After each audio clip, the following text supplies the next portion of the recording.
começo aqui, é isso? Isso. Boa tarde, pessoal. Eu e o meu grupo estamos fazendo estágio no CIEJA Aluna Jéssica Lunes Herculano. Hoje não estão todos os grupos, todos os integrantes do grupo, alguns porque não estão matriculados com a Sônia, isso, né, Vitor? Para a gente inserir vocês no contexto que a gente está vivendo, eu vou começar a falar um pouco sobre o CIEJA e eu vou introduzir alguns fatos que marcaram a história da EJA no Brasil. Enfim, a educação de jovens e adultos busca promover uma efetiva mudança no cenário educacional do país, dando oportunidades às pessoas que não tiveram acesso à escolarização no momento adequado. E a EJA foi instituída pelo governo federal com o principal objetivo de promover a inclusão social e o acesso de jovens adultos à educação. A EJA é dividida em duas etapas. A etapa do ensino fundamental, que em menos de 2 anos é possível concluir o ensino fundamental, e a etapa do ensino médio, que tem duração de 18 meses. A fase do ensino médio na EJA é a completa educação básica. Pode passar. O EJA ele se faz notável no Brasil desde a sua colonização com jesuítas, que se dedicavam a alfabetizar as crianças e adultos também, a fim de propagar a fé católica, juntamente com o trabalho educativo. Mas com a chegada da família real, que expulsando os jesuítas, a educação de adultos entra em falência, pois a responsabilidade da educação se tornou do império. E somente na década de 30 que a educação de jovens e adultos começa a se destacar no cenário educacional, quando o governo cria o Plano Nacional de Educação, que estabeleceu como dever do Estado o ensino primário que seja gratuito, de frequência obrigatória e extensiva para adultos como direito educacional.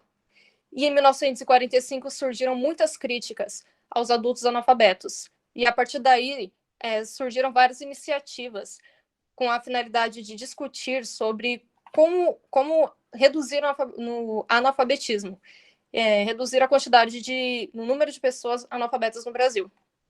E na década de 70, se destacou no país o supletivo, que foi criado em 1971 pela Lei de Diretrizes e Bases da Educação Nacional.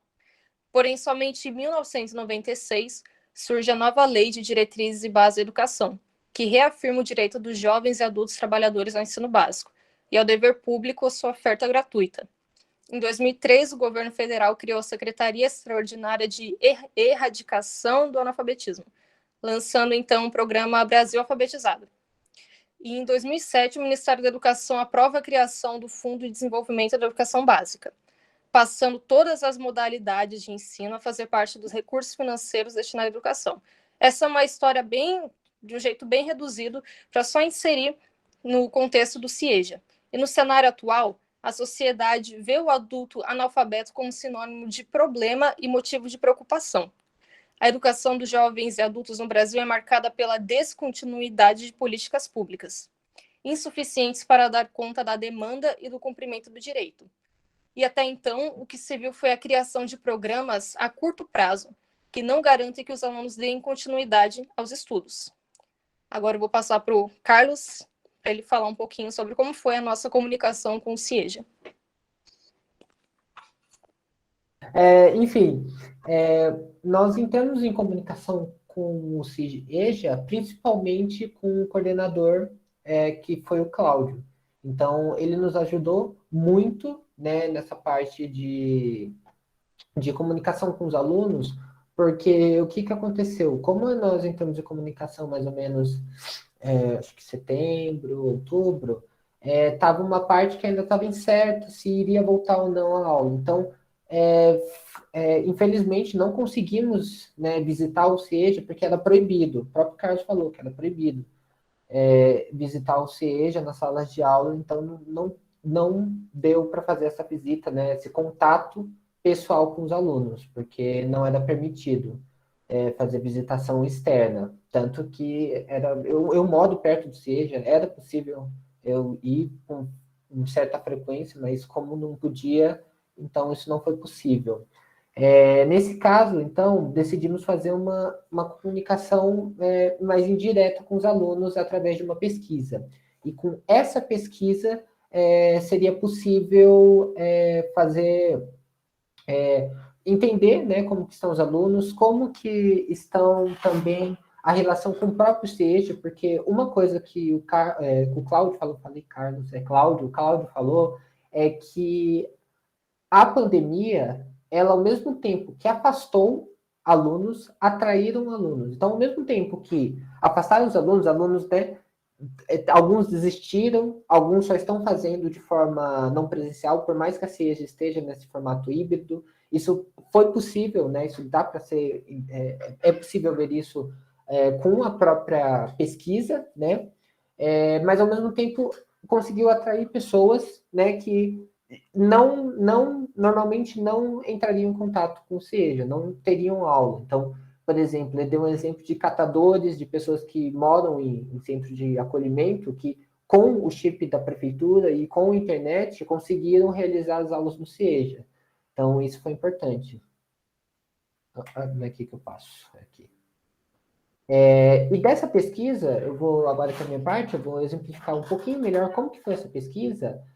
Inicialmente, nós queríamos só descobrir a localização das pessoas, nesse intuito de saber se as pessoas se afastaram, se juntaram, se o CIEJA está numa boa localização para essas pessoas. Só que, como a gente não conseguiu ir para o CIEJA para, né, falar mais pessoalmente com as pessoas, ou também não tinha muito, né? Porque uma coisa é saber a localização do CIEJA num ano normal, no ano de 2019 ou de 2025, sabe? Um ano que elas podem ir, né, pessoalmente. Outra coisa é fazer isso no meio da pandemia. Então, o que nós pensamos? Em colocar também aspectos relacionados à renda, né, aspectos sociais e aspectos também relacionados à internet, para saber como que está sendo o contato do CIEJA com os alunos por via internet e também dos alunos com, né, a sociedade em geral.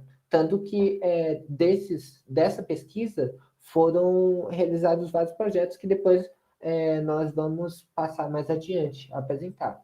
E o que deu dessa pesquisa? No total, foram 47 pessoas que responderam, né? Não foi um número assim muito grande, nós deixamos as pesquisas por bastante tempo e perguntamos para as pessoas pedimos, colocamos várias vezes, mas é assim, acontece, né? Vitor, 47 de quantos, amor? Acho que são por volta de 500 ou 400 e poucas pessoas. Tá, Entendeu? 10%. E é um número considerável, não é ideal, obviamente, mas é um número considerável.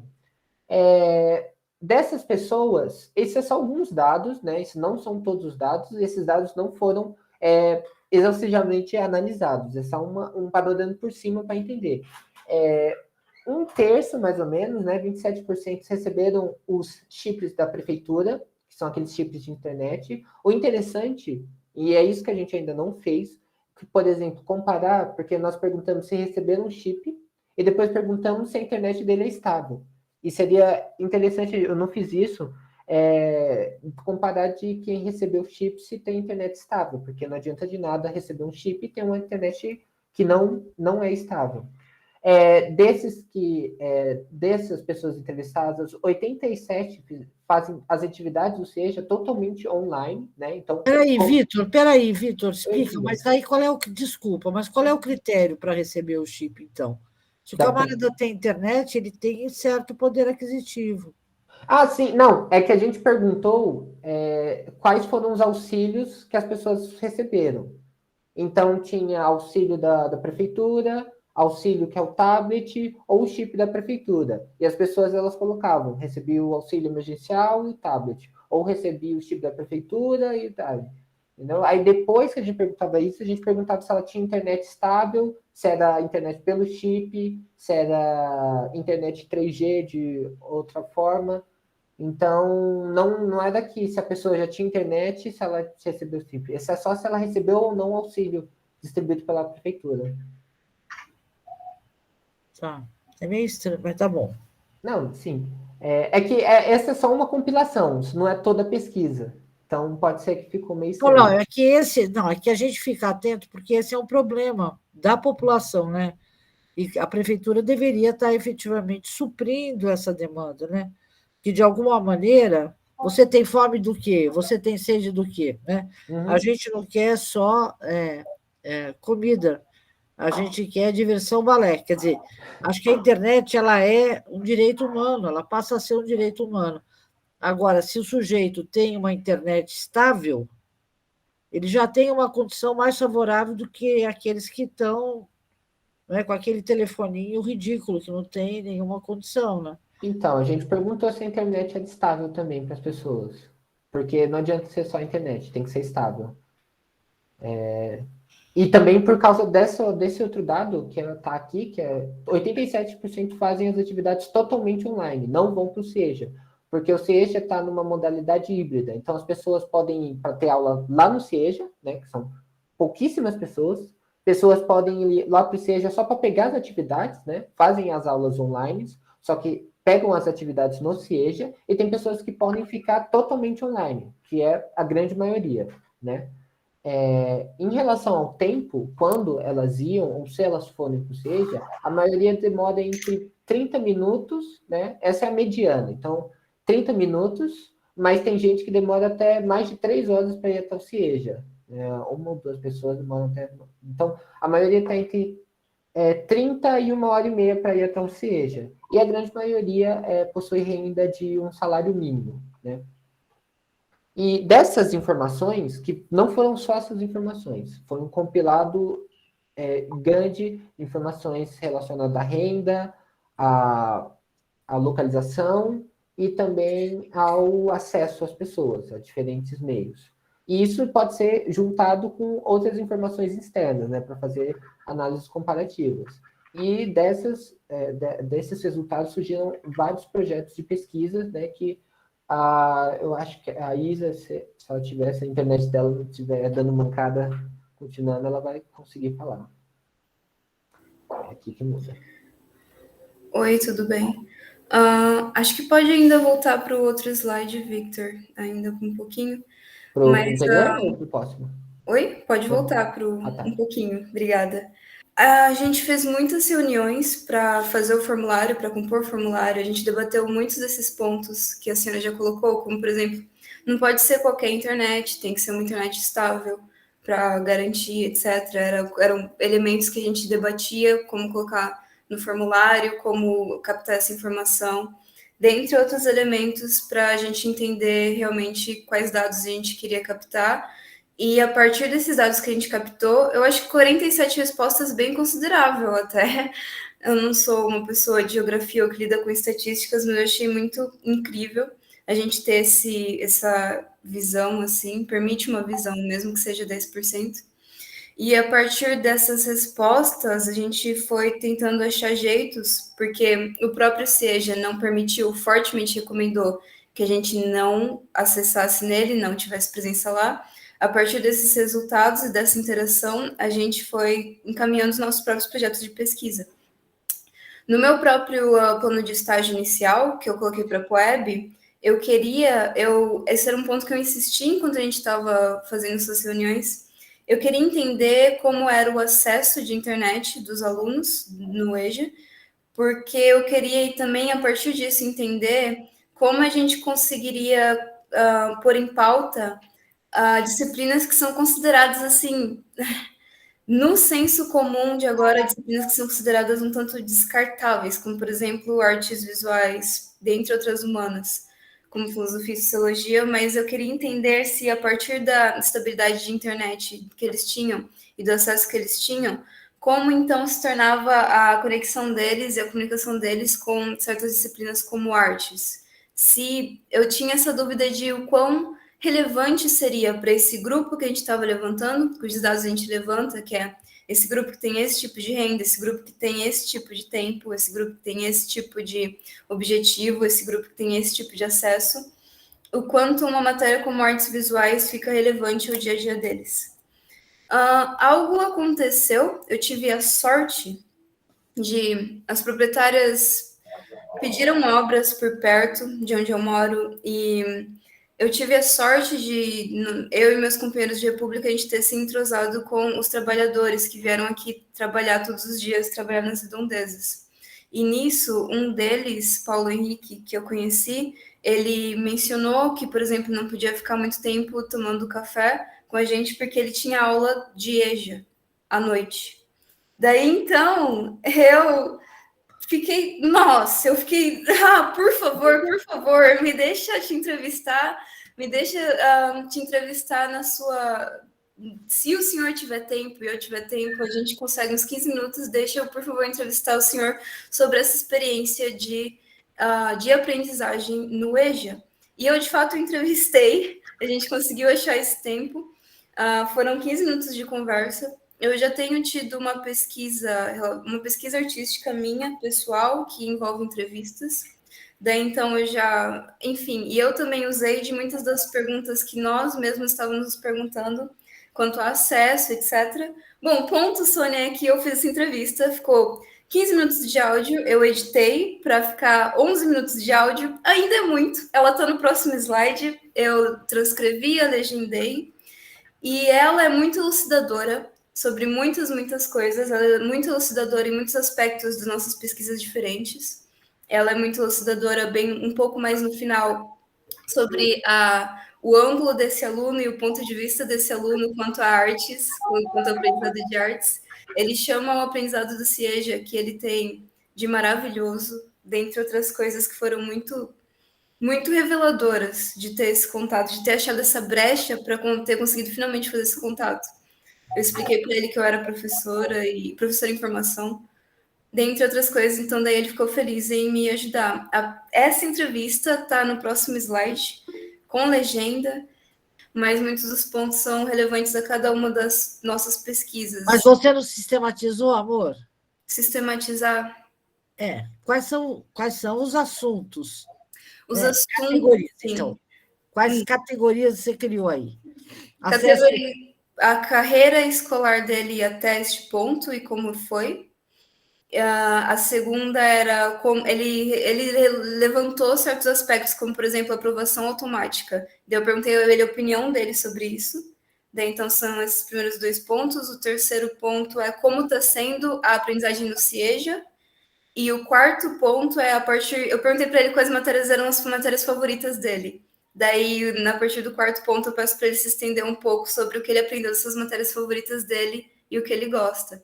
E nisso ele também fala um pouco do futuro dele, do que ele tem em mente quando ele terminar o ensino médio no EJA. Você não vai aprender nem a se esforçar, né? Porque nem sempre vai ser fácil as coisas na sua vida. Você vai aprender de uma vez, né? Vai ter hora que você vai quebrar a cara, vai ter de novo, vai quebrar a cara e de novo. Só que se você está acostumado as pessoas fazerem por você, ou a decidir o seu destino, né? Fica mais dificultoso. Eu falei, eu tinha 7 anos de idade. Sim. Que o senhor escreveu, que o senhor tinha dificuldade, daí chegou a parar e continuar os estudos. Sim, uma parte foi mais por causa de vontade, não é? E não, eu falei, não consegui aprender direito. Entendeu? Acho que faltava mais uma atenção ali de um professor, alguma coisa. Uma coisa aconteceu. Entendeu? É muito intrigante uma coisa aconteceu. Porque tudo isso, é que no meu tempo, eu estou com 32 anos, no meu tempo era tudo diferente. Hoje em dia tem escolas que tem 2 professores, não é? Sim. Tem um reforço. Naquele tempo não era dessa maneira, né? Era mais difícil as coisas. O senhor, então, está tendo prazer no processo educativo agora? Sim, agora com certeza. Agora, não é só a questão... Tipo assim, não é só questão de você querer correr atrás do tempo perdido, porque a gente não tem como correr atrás do que se perde, entendeu? Perdeu, não é? Sim. Se você conseguisse correr atrás, então estava achado, né? Você sabia onde estava, não estava perdido. Então, assim, para mim, está sendo muito, sim, muito bom, maravilhoso.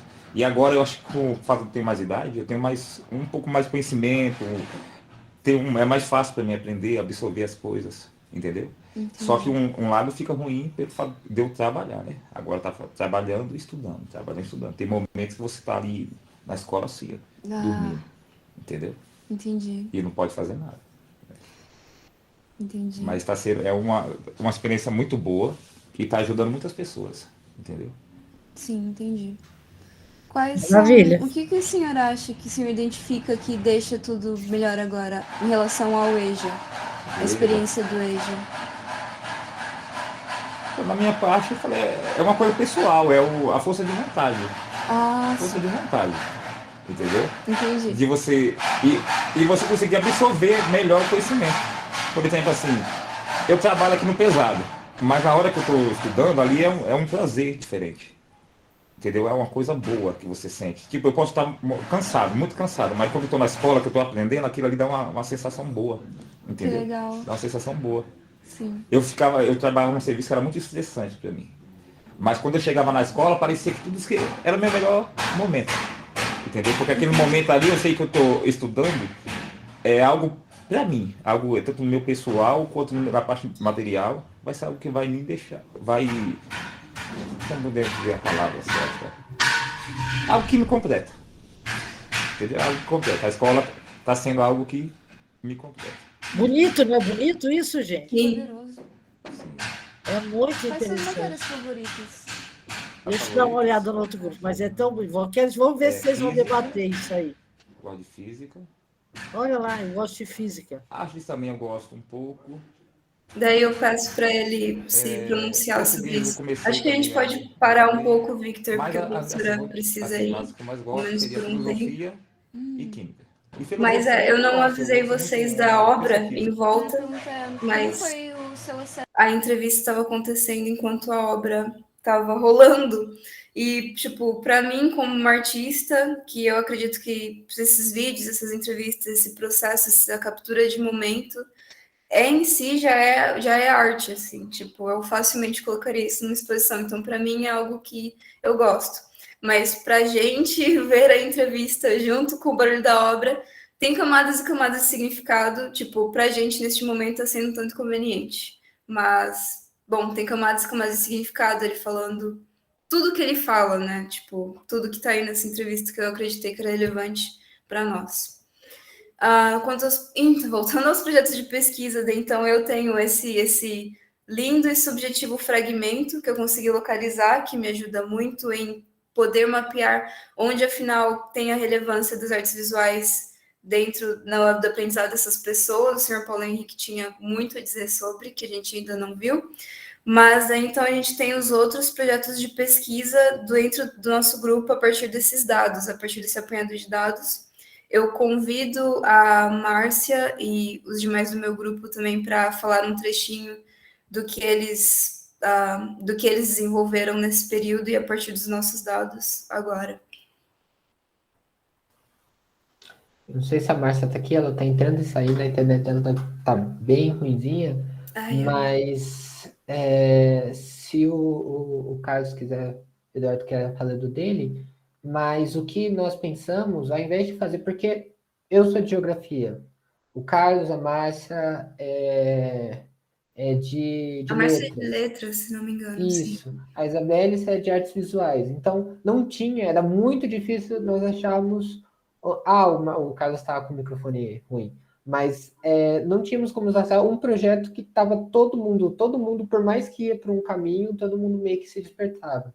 Então, acho que até o Leonardo vai falar, que eu discutindo com o Leonardo, ele me falou uma proposta que seria das pessoas que nós em conjunto, criarmos projetos com centralidade no CIEJA. Então, da pesquisa, porque a pesquisa tem um apanhado geral, e desse apanhado, cada um podia tirar seu pedacinho para fazer sua coisa. Por quê?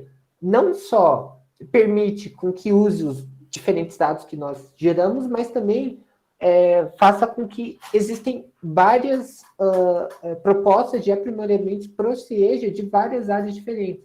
Então, foi isso que a gente pensou, em fazer projetinho. Então, localização, que seria o meu de geografia, que é nessa via de saber se o CIEJA está numa boa localização, se ela atende a população local ou se ele atende uma população mais ampla, que está bem mais longe, que poderia se beneficiar em outro CIEJA. Então, essa é mais ou menos a minha proposta de pesquisa. Algo mais, entre aspas, estatístico de dado, porque eu sou mais dessa área, então eu preferi desse modo. Aí eu vou falar um pouquinho do Carlos, que ele quer saber o acesso da cultura por esses, que vai também mais ou menos com o que a Isabel está falando, mas se eu falar errado, Carlos, você pode me corrigir pelo chat, mas que vai nesse aspecto do acesso à cultura pelos alunos. E acesso à cultura nesse sentido de saber se eles conseguem, com a internet que eles têm, com o chip que eles têm, será que eles conseguem aquele tem acesso à cultura, já estamos quase acabando, acho que 5 minutinhos vai dar certo. E o da Márcia, que ela também está caindo, né? Mas o dela é mais centrado nos motivos do que as pessoas, por que as pessoas estão no CIEJA, entendeu? Quais que são as motivações que levam as pessoas a ir ao CIEJA. Acho que eu vou começar a trotar um pouquinho mais. Já tá. Não sei se a Luana consegue abrir o microfone. Oi, gente, eu sou a Luana, tô aqui. Vou ser bem rápida para falar sobre as projeções finais. Bom, nas projeções finais, a gente busca explicar o que fazer com essas pesquisas, né, desenvolvidas pelo grupo, como espacializar as localizações dos alunos, relacionando isso às pesquisas. E a ideia principal é que as pesquisas sejam colocadas na região para confirmar ou descartar se realmente existe essa centralidade dos alunos. Como o Victor já discutiu um pouco, está relacionado à pesquisa dele, ele pode acrescentar mais se ele desejar.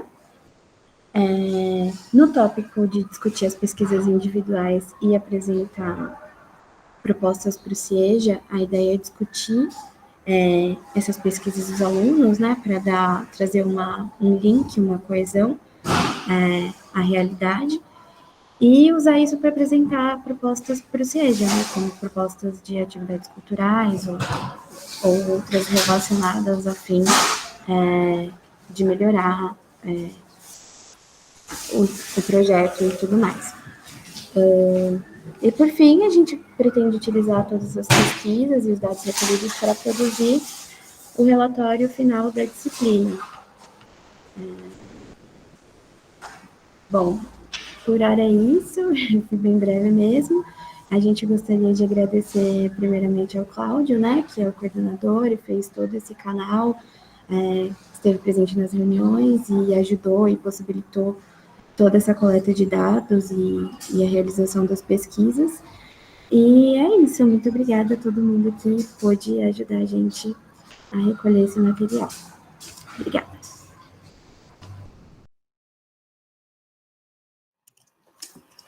Tá, então, oi gente, boa tarde, eu sou a Carolina e hoje eu e o Gustavo vamos apresentar a reportagem que a gente tem feito na CEMEI Morumbi, cujo título é Mapeamento dos Aparelhos no Território da CEMEI Morumbi. Tá, então, o que a gente pretende fazer, né? O que a gente tem feito? Baseado em discussões sobre territorialidade, acessibilidade, a nossa proposta de estágio tem como intenção a elaboração de um dossiê dos aparelhos de esporte, cultura, lazer, saúde e assistência social localizados em torno da CEMEI Morumbi. E aí, com isso, a nossa intenção é ajudar na construção de uma rede de apoio com os aparelhos, que é uma demanda comunicada pela escola. E aí, agora eu vou contextualizar um pouco, né, a CEMEI Morumbi, e para isso eu vou destacar alguns pontos gerais sobre a região a qual ela se insere. A CEMEI ela está localizada na Vila Andrade, zona sul de São Paulo, e atende a região do Paraisópolis, né, que fica bem ao lado da escola. E aí, por isso, eu acho importante destacar alguns pontos relacionados ao Paraisópolis.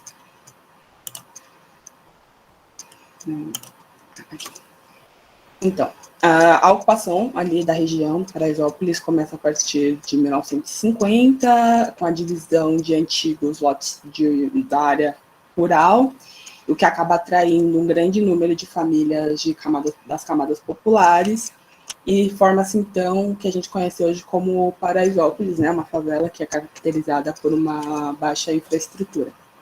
E, paralelo ao nascimento do Paraisópolis, há também o nascimento de um bairro rico, destinado às camadas altas, com a construção de condomínios de luxo.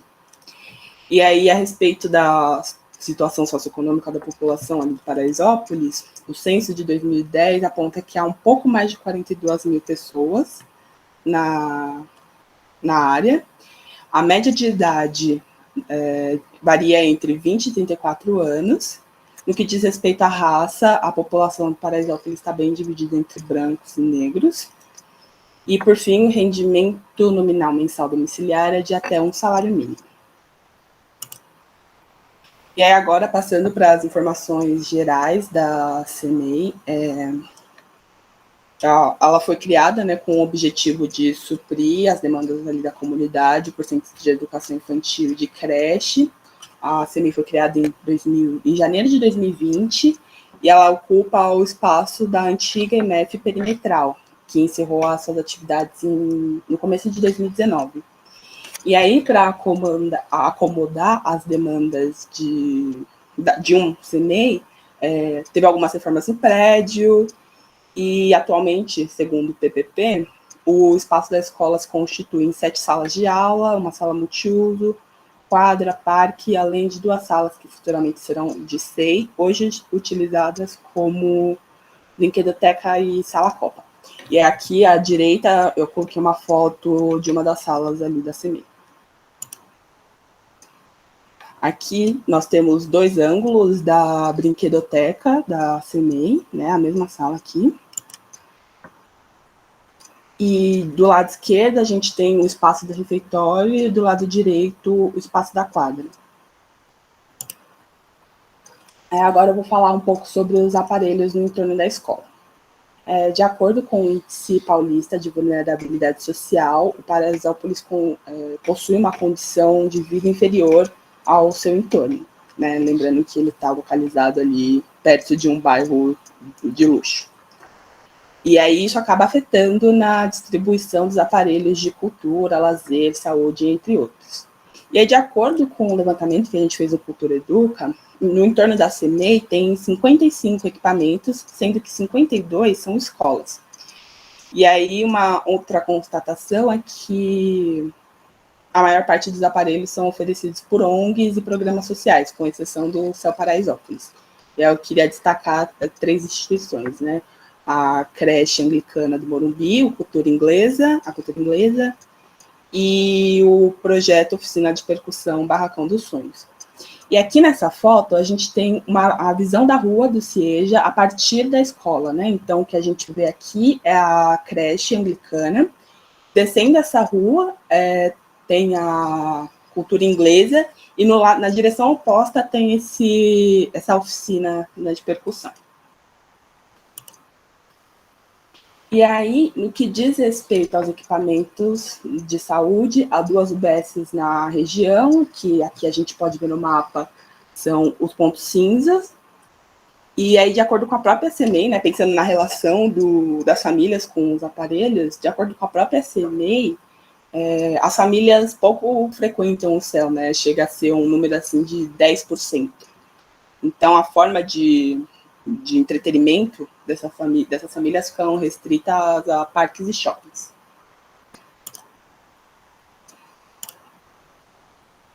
E aí, por fim, eu gostaria de destacar algumas questões relacionadas às práticas da escola. Durante o nosso período de estágio, o PPP estava em construção. O CEMEI entende que seu papel não é preparar a criança para o ensino fundamental, e aí a proposta não inclui alfabetizar ou fazer exercícios matemáticos, e sim permitir que as crianças olhem, brinquem, explorem, investiguem o ambiente escolar e tomem contato com as formações iniciais de conteúdo, de conhecimento. E aí, durante a pandemia do Covid, a escola notou que a ação assistencialista acabou ficando em primeiro plano, enquanto a pedagógica no segundo plano. E com isso eu quero dizer que a pandemia fez com que a escola tivesse que dar vazão a necessidades básicas das crianças, como a alimentação.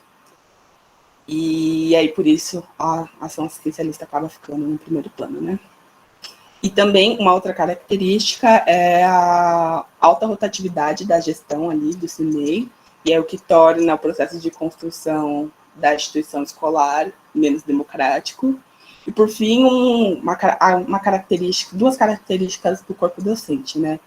60% delas, das professoras dali, possuem até 10 anos de carreira, e a grande maioria mora longe da escola, e sendo que, né, apenas 20% habita ali um raio de 5 quilômetros da escola.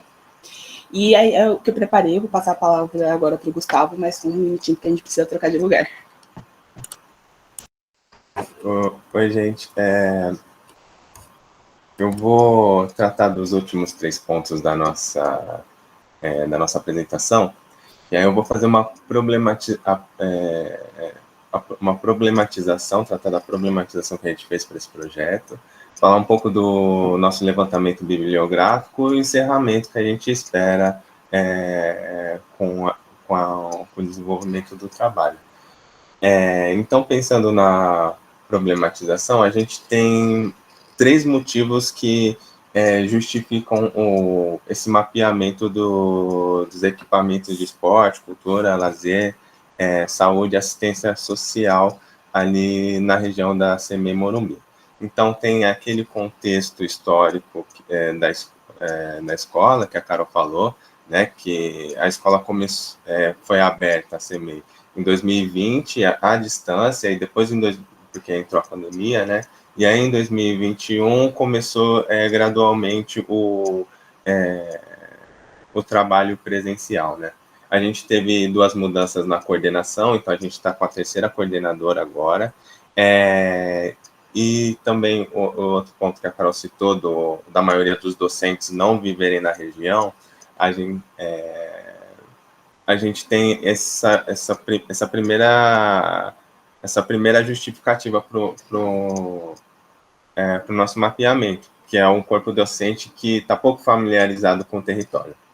A nossa segunda justificativa para essa problematização é uma demanda direta assim, da coordenação. A gente fez uma entrevista com a coordenadora atual, dia 7 de outubro.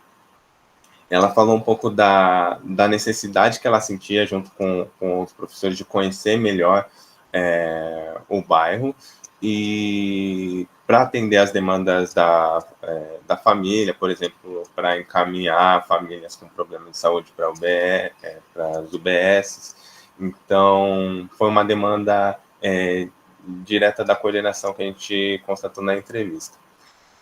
A terceira justificativa foi a gente chegou até ela através da leitura do PPP da escola. Na seção 2, diagnóstico, a gente tem uma descrição geográfica, histórica do bairro, né, e também até mesmo uma lista de equipamentos, só que o nosso ponto, que aí, de fato, aponta a nossa motivação, é que não existe uma articulação no documento entre esses 2 aspectos, a descrição e a lista de equipamentos. Então, o que a articulação, o que eu quero dizer com isso, na verdade? Pensar de que modo, a partir de que modo, e se há essa possibilidade, dos aparelhos contribuir, essa rede de aparelhos, de equipamentos, se ela de algum modo contribui para a concepção de escola, para a experiência das crianças ali, e também da comunidade escolar, que é a comunidade do entorno, né? Então, são essas 3 motivações que a gente tem, e que também levou a gente a um levantamento bibliográfico, né, para estruturar a nossa discussão. Opa.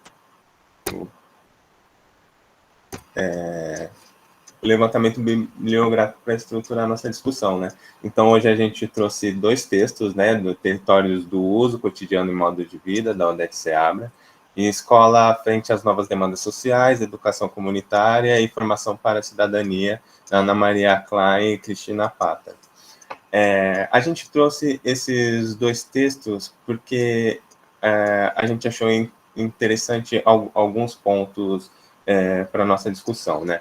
Um seria, pensando no texto da Odete Seabra, o primeiro ponto é a análise que ela faz das separações, das segregações socioespaciais na região do Alphaville. E aí a gente traz esse texto para pensar esse mesmo fenômeno na relação entre Paraisópolis e Morumbi. E também a gente achou interessante a definição dela de habitante, morador, né? Que o habitante, morador do território é aquele que delimita e faz uso do espaço, né? Então, isso é um ponto interessante para a gente pensar a questão do mapeamento, né? De conhecer o espaço e fazer uso dele. O segundo texto, a gente da Ana Maria Klein, da Cristina Pátaro, a gente retoma o conceito de cidade educadora, né? Pensando a cidade como uma estrutura pedagógica em si, mas também a possibilidade de se apropriar da cidade do ponto de vista pedagógico, no sentido de, a partir dos elementos que não necessariamente, na cidade, que não necessariamente estão voltados para a educação,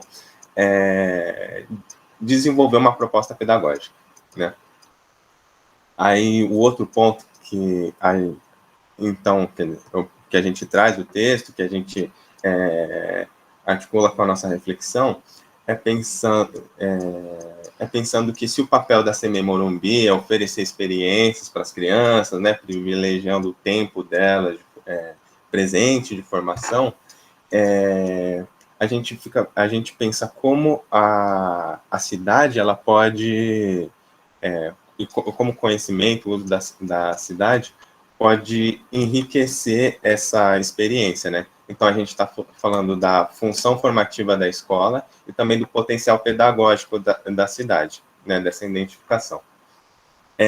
Tendo essas razões e tendo essas discussões em mente, né, a gente passa para o encerramento, que a gente espera ao final desse trabalho, né, que é criar esse documento para contribuir com o trabalho, com uma preocupação que já é da CME Morumbi, né, de desempenhar com a comunidade escolar, de promover o usufruto dos aparelhos, né, de esporte, cultura, lazer, saúde e assistência social, e pensar o acesso à cidade, né.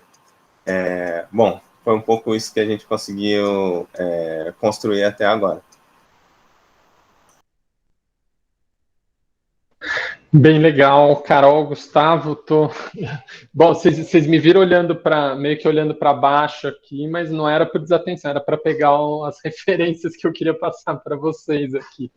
Mas porque, enfim, eu acho que esse tema tá na ordem do dia e, enfim, articulação entre políticas públicas e território é meu tema de mestrado, então. Nossa, achei muito legal vocês terem escolhido e enfim, vamos conversar, assim, vai ser bem bacana. Ok, pessoal, então a gente vai começar a nossa apresentação. Nossa escola é a Desembargadora Amorim Lima. O título do nosso trabalho é Cartografias do Ensino, Distâncias e Obstáculos no Ensino Público. É um tema que a gente buscou trabalhar no estágio que a gente fez na escola e que, posteriormente, nesse trabalho, nós vamos falar a respeito, tá? Com mais profundidade. Vamos falar um pouco de como vai ser a nossa apresentação. Primeiramente, a gente vai falar da própria escola, fazer uma apresentação da escola. E, para fazer isso, não tem como a gente não deixar... Só um instantinho, volta um pouco. A gente não tem como não falar do próprio PPP da escola. Tá? E por quê? Porque a Amorim é uma dessas escolas que convencionou ser classificada de uma escola alternativa. Tá? Ela foge ao padrão que a gente está acostumado a encontrar enquanto projeto de ensino, enquanto sistema educacional. E tudo isso a gente vai, então, apresentar um pouquinho para vocês, para depois entrar realmente na temática do nosso trabalho. Tá? No caso, vai ser as atividades que a gente realizou, algumas problemáticas que a gente vai elencar. Né? Nós vamos também falar, conforme o Diego vai mostrar agora, próximo item, que é a pré-matrícula que está ocorrendo na escola, e como isso estava ou está ainda amarrado ao nosso trabalho na escola, em função de um projeto que a gente tinha também para oferecer para eles. E, finalmente, a gente vai tocar num assunto que tem a ver com uma controvérsia que surgiu em função da própria proposta que a escola tem, né? Enquanto uma escola diferenciada aos olhos da comunidade e, de uma certa forma, em relação a outras escolas também, até onde a gente pôde apurar. Ok?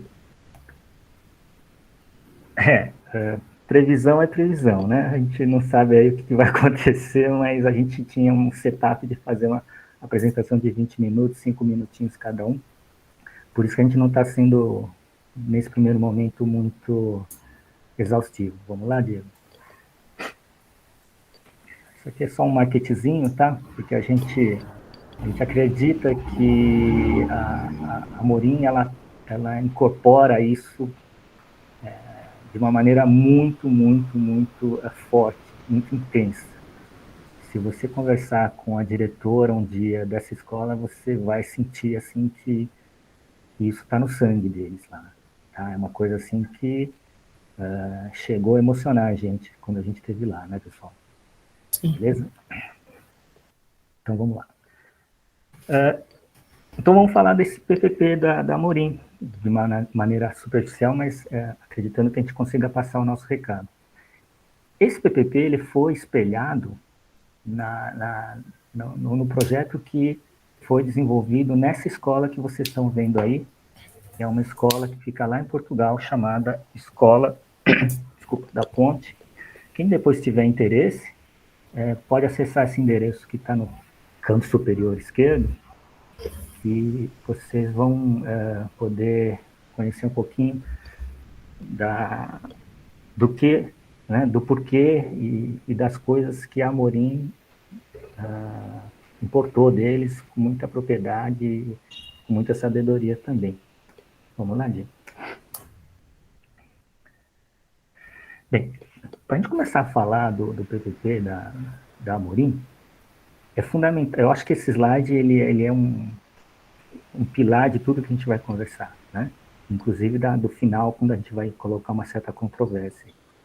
Porque, conforme consta lá na lei, né, me fugiu agora o nome, que obriga a instituição do PPP, né, nas escolas, uma das coisas que é colocado é que tem que haver essa interação da comunidade com a escola, na elaboração, na discussão desse PPP. E no caso da Amorim, isso ocorre de fato, não é só na teoria, né? Não é aquilo só de pegar um papel e redigir o PPP e dizer, ó, isso é o PPP. Lá, os pais vão, porque esse PPP ele é um processo contínuo de desenvolvimento, tá? Os pais vão, eles discutem, eles falam, pô, mas isso funciona mesmo desse jeito? Eu estou acostumado do outro jeito, tradicional, vocês não estão inventando a roda, não, etc. Isso é muito discutido lá. E vocês vão entender no final dessa nossa apresentação o quanto esse slide é o pilar aí de toda a história, porque, dando um spoilerzinho, é aí que nasce que se cria um ambiente de participação, de sensação de democracia, de compartilhamento que existe nessa escola. Tá? E que, na minha e na opinião dos colegas, faz toda a diferença no final para o aluno. Tá? Mas vamos lá, vamos parar de dar spoiler e vamos continuar. Bem, por que a Amorim ela é diferente, né? Então vamos começar dando só uma visão geral. A gente tem aí as figuras do aluno e do professor, que já é visto de uma forma diferente. Ele é visto como um tutor, né? Portanto, quando o Diego passa para o próximo item aí, vocês vão ver que a relação que existe entre eles é de tutoria. E qual é a característica principal dessa tutoria? Bem, o tutor, ele não vai dar resposta pronta para o aluno.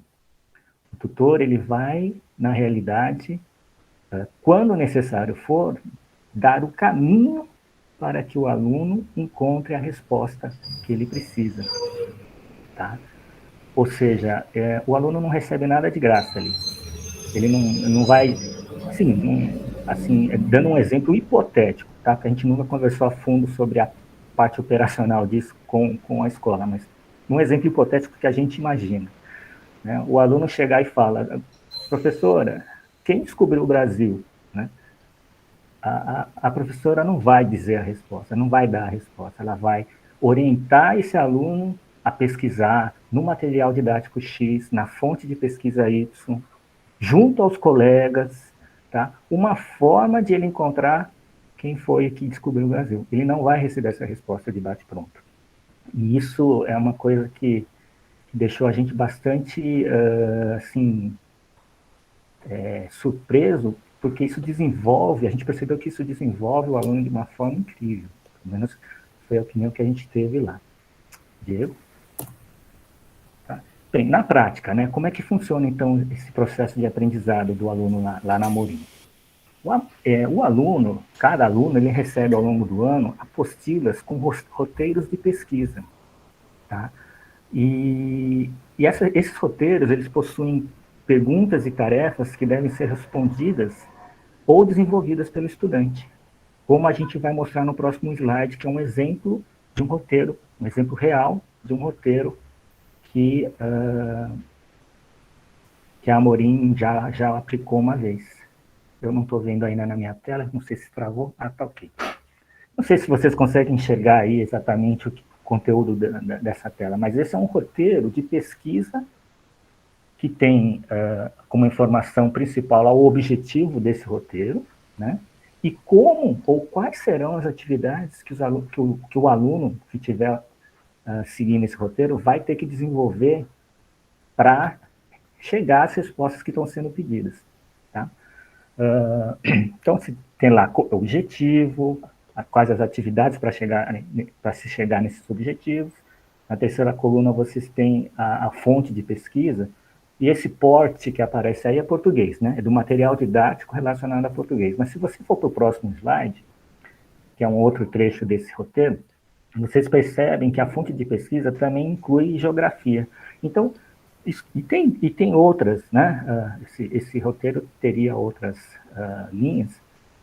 Então, o que você percebe aí? Que o roteiro, ele é multidisciplinar, ele não foca só uma disciplina única, exclusivamente, para tratar de um determinado assunto. Ele é multidisciplinar, ele vai tratar de português, de geografia, de história, tudo no mesmo roteiro, tá? E tudo para chegar ao objetivo que o roteiro tem, que foi citado no início, lá no cabeçalho. E isso é uma coisa que também nos chamou a atenção, né? Tratar o assunto de forma multidisciplinar, que não é, por exemplo, como muita gente viu e ainda vê, né? A gente estuda um determinado assunto, a água ferve a 100 graus centígrados, mas a gente não associa isso com a geografia, porque você está no nível do mar, que em São Paulo é um pouquinho menos a temperatura, 98, né? Sei lá. Então, assim, essas coisas realmente impressionaram muita gente, tá? E que realmente a gente foi percebendo que realmente vai fazendo a diferença lá na UNI, né, Diego? Posso fazer um adendo, Edson? Claro, por favor. Outra coisa bastante importante é que o aluno escolhe qual roteiro ele quer trabalhar. Então, ele tem uma independência. Ele pode falar assim, hoje eu quero trabalhar esse roteiro de personalidades. Não. Inclusive, eu ia falar, né? Acho que é o próximo slide, inclusive, trata desse assunto, se eu não me engano. Então, ele tem essa independência, né? Tá. Pode ir, Edson. Só para fechar, então, né? O roteiro, quando o aluno termina esse roteiro, cumprindo todas as etapas que estão descritas lá, tá? E isso tudo remetendo àquele primeiro slide que a gente mostrou do tutor e do aluno, né? Ele vai desenvolvendo o roteiro, ele tem um encontro semanal com o tutor mede o desempenho dele, avalia o desempenho dele, dá um feedback. Então, é um contínuo, é um ciclo virtuoso. Quando o aluno termina de cumprir esse roteiro, ele escreve, então, um portfólio com tudo que ele aprendeu desse roteiro e entrega para o tutor, que vai finalmente fazer uma avaliação final desse roteiro para ver se o aluno está ou não em condição de receber um novo roteiro ou ainda permanecer no roteiro atual para eventualmente melhorar em algum ponto. No próximo slide, então, a gente finalmente vai falar da parte prática, como a realização desse roteiro ocorre. E essa foto ela é bem emblemática, porque isso aí, gente, é uma sala de aula. Tá? Vocês estão vendo que no título do slide está escrito lá, uma escola sem paredes. É uma das marcas fortes dessa escola. A Amorim, ela tem salas enormes, que antigamente, né, quando era tradicional, o esquema tradicional, na realidade eram salas menores divididas por paredes, eles quebraram, e as salas ficaram enormes. Essa mesa aí, remete àquilo que o Diego estava comentando. Essas crianças, elas estão estudando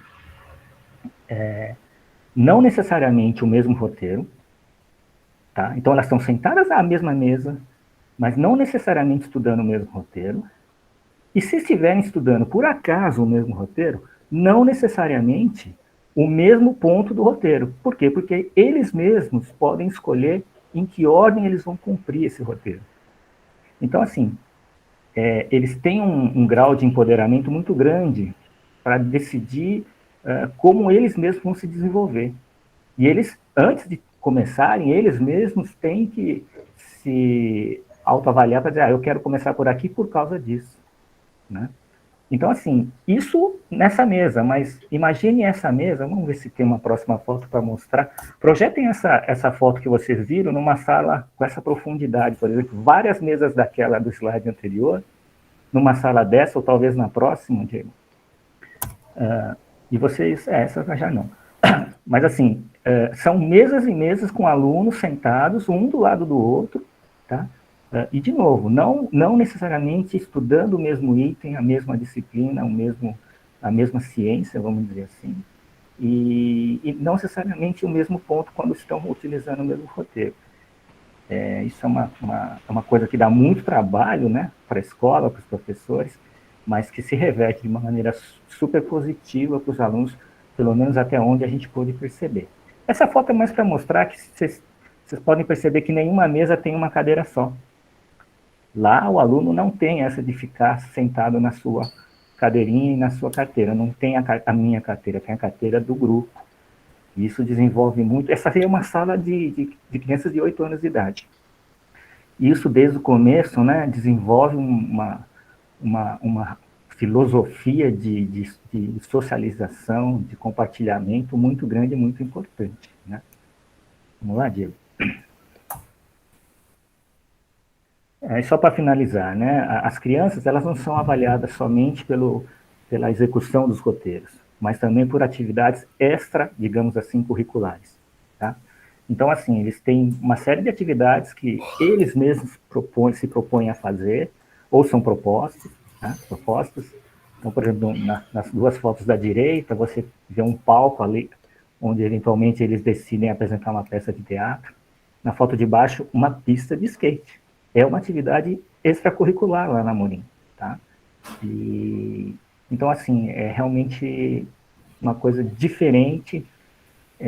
Nós, particularmente, a gente não tinha essa experiência de encontrar uma escola com essas características e ficamos muito surpresos e emocionados. Só para finalizar, tem o próximo slide, para finalizar a minha parte, tá? Quando a gente começou lá no começo, no começo é ótimo, né? Falando daquela questão da discussão do PPP, da escola com a comunidade, tá? E da maneira como isso plantava uma semente de democracia que ia se desenvolver ao longo da implantação desse sistema, tá? O que a gente percebeu é que, no final das contas, tudo isso que dá muito trabalho, muito mais trabalho do que o ensino tradicional que a gente conhece, é que, no final das contas, essa molecada, ela se desenvolve de uma maneira incrível. Na primeira visita que a gente fez, né, pessoal, vocês se lembram que a gente foi ciceroneado por duas crianças, uma tinha 12, a outra não me lembro, que falavam com uma capacidade de articulação incrível, né?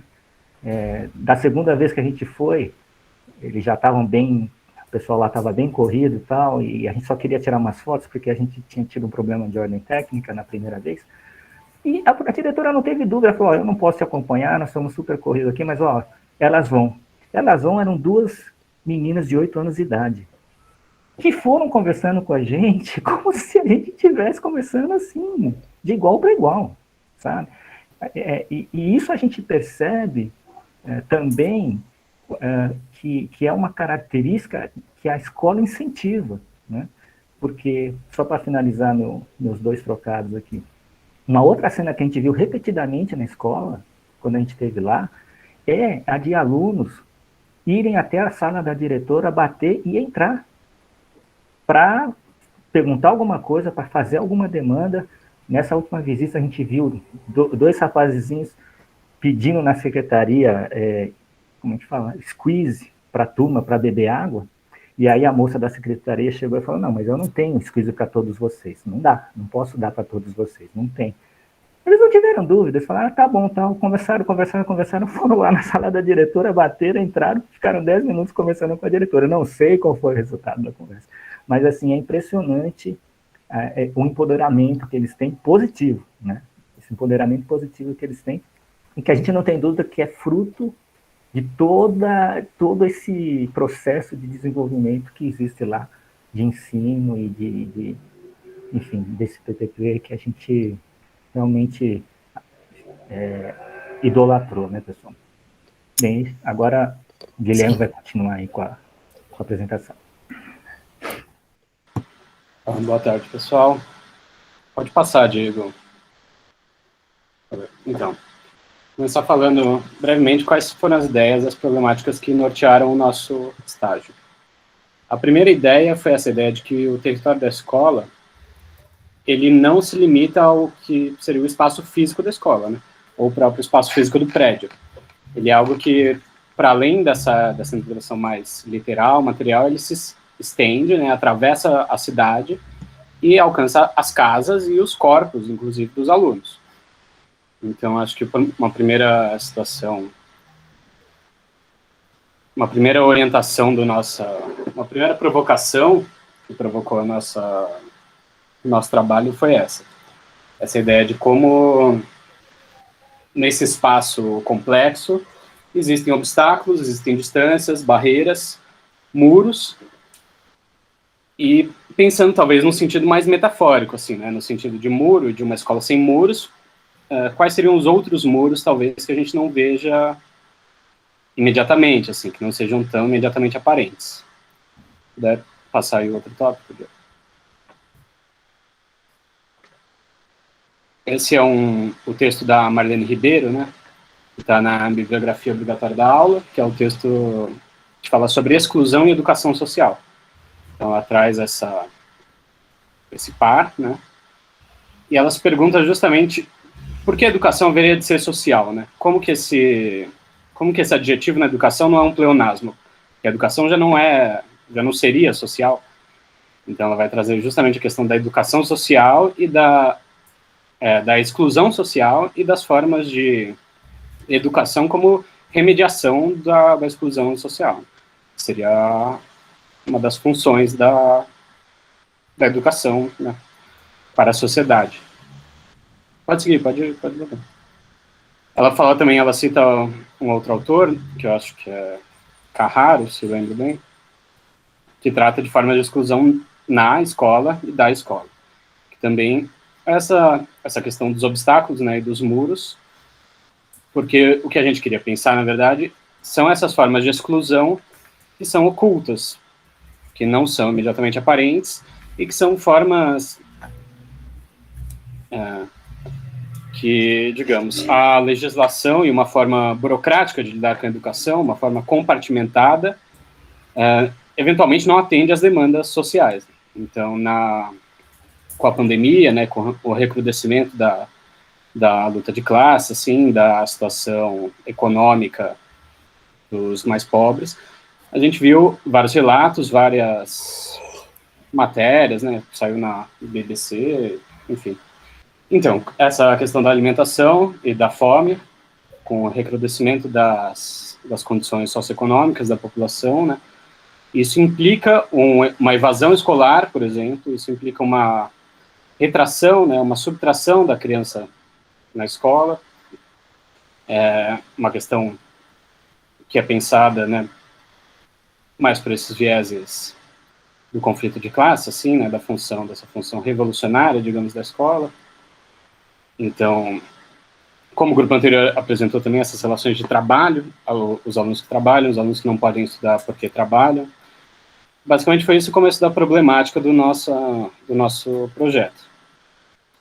Bem? E a questão da greve, né, que é uma questão que bota, vou falar um pouco depois, mas é uma questão que bota em perspectiva os limites do projeto político-pedagógico, né? Então, a estrutura da escola como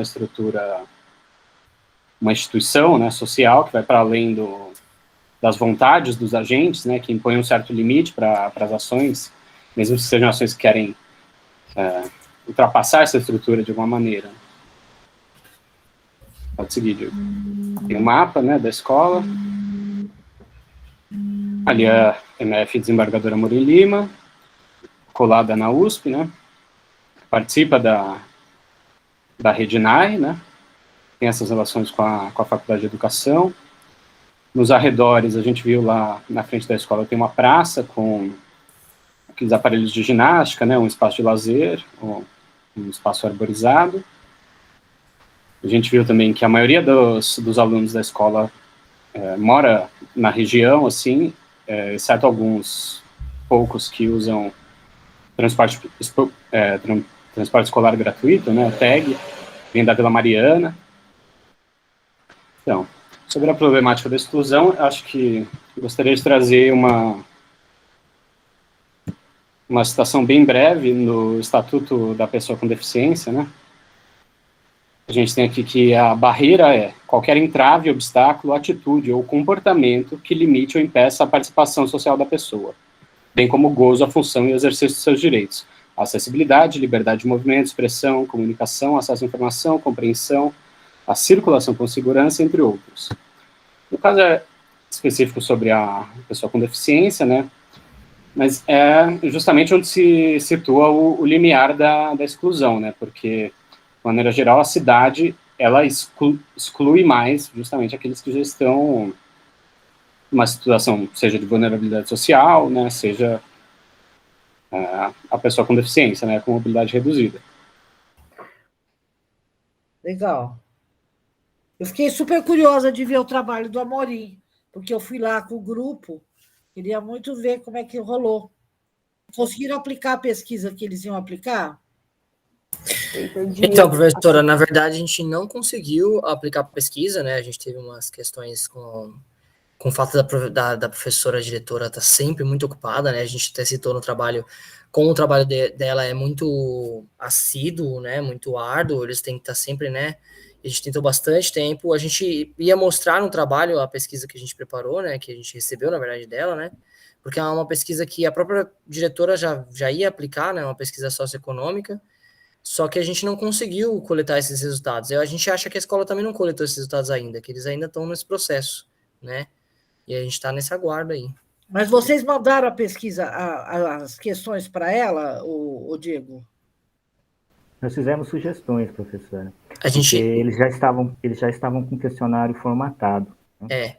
A gente ficou um pouco receoso de, digamos assim, interferir nos planos da professora, porque assim, a nossa pesquisa era bastante focada em relação aos espaços, né? Tanto físicos quanto sociais. E a questão da diretora era mais uma questão socioeconômica, que tem tudo a ver com o que a gente queria, mas a gente queria umas outras questões que não sabíamos se encaixaria bem e tal. A gente mandou sugestões, mas não impusemos que ela colocasse, né? A gente só pediu, né? Mas vocês estiveram no dia que ela estava aplicando lá? Vocês lembram que vocês tinham combinado que vocês iam lá no dia, sei lá, porque ela ia aplicar isso lá, né? não é isso? Pelo que eu entendi? Na realidade, eles ainda estão aplicando, porque a pré-matrícula, professora, ela ainda está ocorrendo. É por isso que a gente acredita que é por isso que, inclusive, a gente não vai, ou não teve ainda acesso aos resultados finais, porque não tem ainda resultados finais. Chegou uma hora que ficou até um pouco chato, porque o Edson, né, a gente acabou deixando ele responsável para conversar com ela e mandou muitas mensagens, a gente ficou assim, né? Gente, vamos mas aí, deixar... então, de volta, vocês podiam ter me chamado para fazer mediação. Porque assim, a gente percebe que ela é uma baita diretora realmente totalmente envolvida com a escola, tanto que às vezes a resposta vinha 5h40 da manhã, tá? A gente fala, meu Deus, é uma mulher plugada 24 horas por dia na escola. Então a gente até compreendia e ficava sem graça de ficar forçando a barra. Sim, mas viu, Edson, até vocês escrevam sobre isso e ela tem que ouvir. E mandem as questões assim mesmo, por favor, eu encaminho. Até porque eu acho que a Ana Elisa ela tem que pensar do ponto de vista funcional, e essa é uma questão de política pública, porque a política é de pessoal. A escola não pode estar tão centrada na mão da Ana como ela está, porque a Ana não é eterna. E aí, como é que faz o projeto? Sabe, o projeto, a direção da escola é sempre uma coisa muito complexa, e por isso que a direção não poderia ser para sempre, ela teria que atuar eu acho isso. Você tinha que ter vários professores ocupando o espaço da direção, da coordenação da escola, porque esse rodízio da função de direção, primeiro que, obviamente, qualifica quem vai. Você pegar uma escola é muito diferente de ser responsável por uma sala. Em especial porque, como você se afasta da sala de aula, você vê a sala de aula a partir de um outro ponto de vista. E você vê seus colegas em comparação, não tem outro jeito. Né? Você estabelece comparação de práticas. Quando você está na coordenação de uma equipe, é feito ter vários filhos e ter um só. Quem tem um filho só tem uma referência de filho. E coitado, né? Do filho e do pai, em geral. Porque é pobre a referência, tá certo? Se você tem mais de um filho, né, você acaba tendo termos de comparação que são formadores. Numa escola também, você se afasta da sala de aula e você tem as práticas dos professores, as maneiras de ser. E isso é muito formador. Então, eu não tenho dúvida nenhuma que a direção de uma escola tinha que ser em rodízio. Porque, veja só, se a Ana Elisa sai do Amorim, o Amorim... Eu não sei se a senhora lembra, professora, que no dia que a gente estava lá, eu questionei ela, mas e quando você sair, o que acontece? Né? E ela não tinha uma resposta para essa pergunta. Né? E essa é uma questão. Eu amolo ela até dizer chega. Fica aquele receio, né, de que talvez quando ela partir dali, a escola não seja mais a mesma. Né? Então, mas então não é só ela, todas as excelentes diretoras que o NAI tem esse problema. Aliás, essa é uma bandeira, vou fazer uma bandeira para elas, pelo direito à vida, e a vida da escola e a vida delas. Porque, de alguma maneira, as vidas se confundem, a vida institucional e a vida da coordenação, a ponto de você, entendeu? Uma está imbricada na outra de uma maneira vital. Não pode. Né? A instituição ela tem que ter a vida própria dela. Sabe? Esse é um assunto importante para quem vai no Amorim refletir. É um assunto importante. Como é que você constrói a autonomia da escola ali? Agora, ela é uma escola muito diferente das outras, e, nesse sentido, ela confronta as outras escolas. E talvez uma saída fosse, efetivamente, ela ter uma entrada particular, vou dizer assim, mas sem ser privada, que é o que elas defendem. Porque há um problema ali, os professores chegam no Amorim não porque eles queiram estar no Amorim. Né? Eles vão para o Amorim muitas vezes porque é oportuno para a sua vida pessoal, e não porque eles queiram o projeto do Amorim. E, portanto, ali tem um embate, um entrave. E essas escolas especiais defendem que a porta de entrada seja uma porta a partir de uma seleção da escola, o que fere também a isonomia dos professores públicos, que é difícil.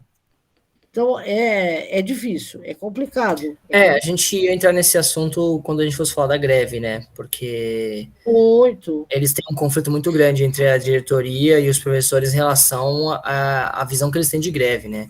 Apesar da diretora reconhecer que é importante, como tudo está nas mãos dela, né? Quando os professores entram de greve, a escola quase entra em ruptura, né? Então, entra nessa questão que a senhora colocou, né? Como está sensível por mais que seja uma escola incrível no que propõe, na prática tem muitas questões sensíveis por causa dessa... Tanto que é a questão que aconteceu, que eu até fui para cima da minha orientanda para tentar entender o que ela é mãe de aluno, aquilo que ela falou da UOL, porque os pais foram para a UOL e fizeram uma denúncia, porque na greve do começo do ano a escola fez o quê?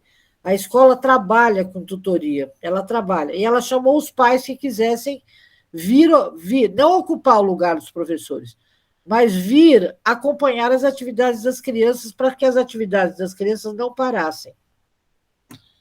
E ela tomou uma pública, entendeu? E aí, então, mas daí que ela diz, né? Os pais, que foi você, não é, Diego, que disse que queria trabalhar na escola, não foi você, Diego? Mas Sim. eu acho que tem que vir. Eu acho que tem que vir para a escola para ajudar a escola a pensar. O Amorim vale a pena pensar, vale a pena. Não, é aquilo, é uma escola, eu acho que deve ser gratificante demais trabalhar lá, e eu acho que você acaba se doando muito, né? Mas sempre tem aquele conflito que a gente falou, né? O quanto você deve se doar e o quanto você deve se reter, né? Porque senão você fica em diretora, a sua vida passa a ser escola, né? Mas isso não tem importância, mas o problema é que a escola passa a ser a sua vida. Exato, né? Aí que é o problema. Você não tem mais essa, né? A escola não tem autonomia institucional daí, ela perde. Exato. E isso é ruim, porque a sua vida é finita, e da instituição a gente espera que não seja finita, que seja histórica e transformada, mas não finita. Sim, sim. Mas é problemático. Mas, gente, só para terminar aí do Amorim, vocês foram visitar o Amorim, andar com os meninados depois que eu saí, não foram? Sim. E gostaram das coisas que viram? Sim, inclusive chegamos a comentar na nossa apresentação que assim a capacidade, o poder de articulação que essas crianças do Amorim têm, né, e que não é à toa, na nossa opinião, né? Isso é uma coisa que vai sendo desenvolvida aí ao longo dos anos que eles estudam lá. A gente pensa que, sei lá, daqui 20 anos a gente não vai ficar surpreso se um novo líder aí da nossa cidade, do nosso país surgir e por acaso ele ser lá da Amorim. Para nós não vai ser surpresa. Porque a gente acha que eles formam líderes lá, né? Então, gente, nós vamos ter uma atividade, eles seguem uma proposta, a proposta da Escola da Ponte, mas os professores da Escola da Ponte fazem parte do movimento da Escola Moderna, que é um movimento que aparece com Frenet, que foi um educador do início do século passado, um educador muito interessante, Frenet, Frenet. E ele, enfim, ele é um camarada mesmo de esquerda, e ele faz uma proposta, uma proposta de escola baseada na imprensa. Então, ele desenvolve com as crianças desenvolvem uma imprensa dentro da escola. E a partir E aí ele vai construindo os eixos de currículo com as crianças, e as crianças vão publicando. Bom, mas o método Frenet tem uma proposta, que é muito interessante, muito interessante. Tem até uma dissertação de mestrado da PUC que aproxima o Frenet do Paulo Freire. Mas, e o Frenet teve uma segunda questão, desculpa falar tudo isso, mas o Frenet teve um acidente da Primeira Guerra Mundial e ele perdeu as cordas vocais. Então, também por isso ele não podia falar com as crianças, falar assim como nós estamos falando. E, portanto, isso também levou com que ele desenvolvesse outras formas de articulação do espaço escolar para as crianças gerirem o espaço escolar com muita autonomia. Então, e esse conjunto de escolas, eles se fecham num conjunto de escolas democráticas, chamadas escolas democráticas, que tem um movimento no mundo. das escolas democráticas, escolas públicas democráticas. Tem um movimento mundial, que é muito bonito, e que tem vários exemplos, que vão de Israel à Inglaterra, aos Estados Unidos, o movimento de escolas democráticas no mundo. E o Amorim se filia a esse movimento. Mas essas escolas portuguesas, esses professores também.